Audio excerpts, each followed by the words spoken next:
Good morning, welcome to Breakfast with Naga Munchetty and Charlie State. Our headlines today: a knife attack on a group of school children at a bus stop in Japan leaves 2 dead and at least 15 injured. After their disastrous showing in the European elections, Conservative leadership candidate Jeremy Hunt warns a no-deal Brexit would be political suicide. Hundreds more prisoners are going to be let out on licence every year to take part in work and training. Good morning. While Westminster gets itself in a spin over Brexit, I'm in Blackpool this morning looking at how family businesses like this industrial laundry plan for what happens next. Aston Villa are back in the Premiership. They held off a derby fight back at Wembley to win the Championship playoff final, a victory worth around £170 million. Good morning from Greater Brockley in Lewisham, one of the places competing to be Britain's best walking neighbourhood. Now, it's a chilly start here, but temperatures will pick up quite quickly. Today for us all, though, is likely to be the coolest day of this week, with sunshine and showers, most of the showers in the eastern half of the UK. But I'll have more details in 15 minutes. Good morning. It's Tuesday, the 28th of May. Our top story is... The Conservative leadership candidate Jeremy Hunt has warned his party will be committing political suicide if they try to push through a no-deal Brexit. The Foreign Secretary's remarks come as both Labour and the Conservatives are trying to deal with disastrous results from the European elections.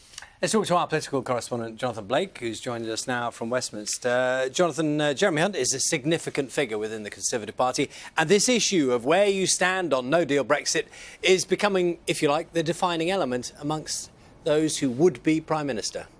It really is. It is the central argument around which the candidates are positioning themselves. And Jeremy Hunt leaving people in no doubt this morning with that piece he's written in the Daily Telegraph saying that trying to deliver a no-deal Brexit and campaigning on that basis would be political suicide for whichever candidate found themselves in that position. And although he has said that no deal is better than no Brexit at all, he says if whoever ends up leading the Conservative Party and as Prime Minister actually tries to pursue that, they risk a no-confidence vote in Parliament because MPs would try to stop it, and that's really the only way they can.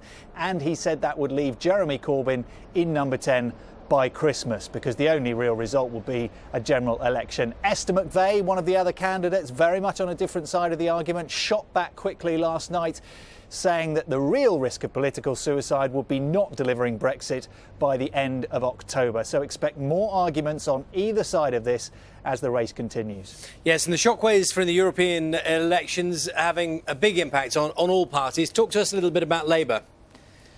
Well, Labour's position is really still up in the air. It depends who you ask, and after that crushing result in the European elections, as you say, for both the Conservatives and Labour doing a lot of soul searching, and different members of the shadow cabinet of Jeremy Corbyn's top team coming forward with their spin on what the party's policy should be now. You have the shadow chancellor John McDonnell saying another referendum is really the only option.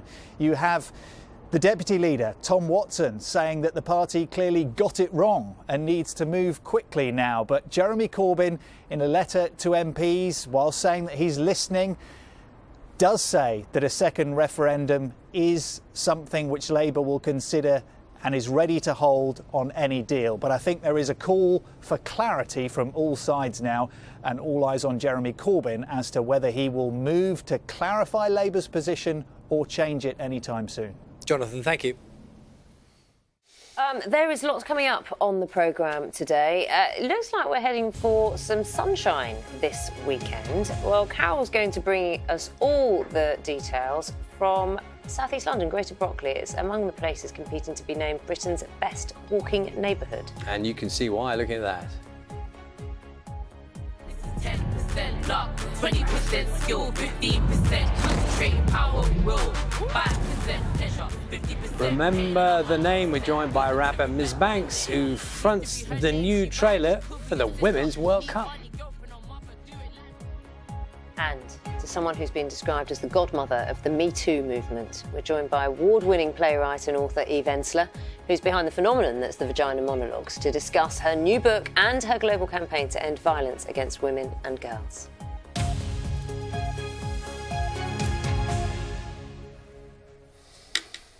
So we're going to do the sport now. The reason being, Sally, is